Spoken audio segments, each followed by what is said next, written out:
I'm Matthew, and I'm here with Nathan Sawaya, and I'm here to ask you a couple questions about this gigantic dinosaur.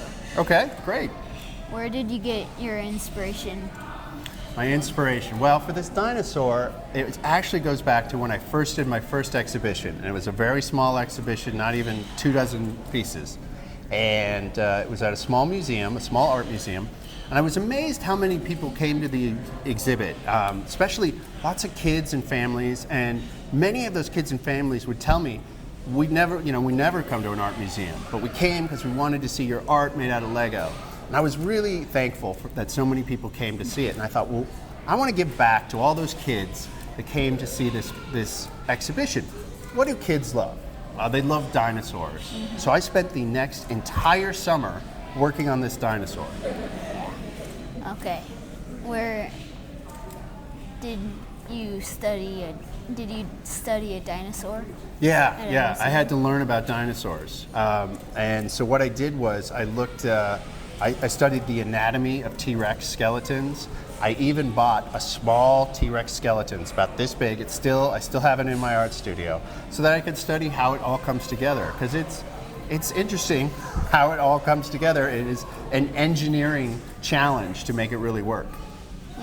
Yeah. Which part of the dinosaur did you start with while you were building?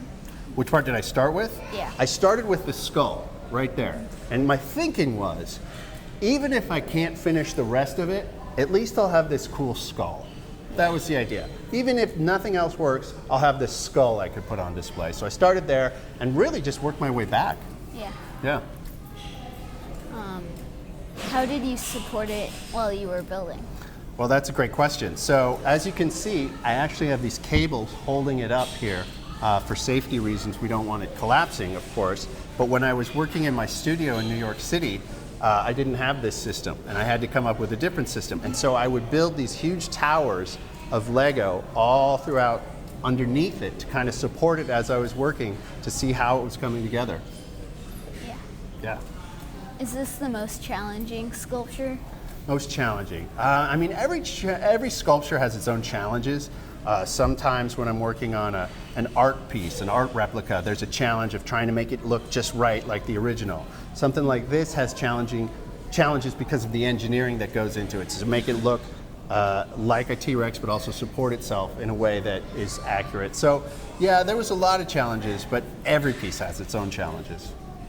Is this your favorite piece in this exhibit? I don't know if I can say it's my favorite because I don't have a favorite. I don't really pick a favorite because I'm always working on new things and they become my favorite. Like what I'm working on right now is the favorite thing because that's where I'm focused. That's where my energy is.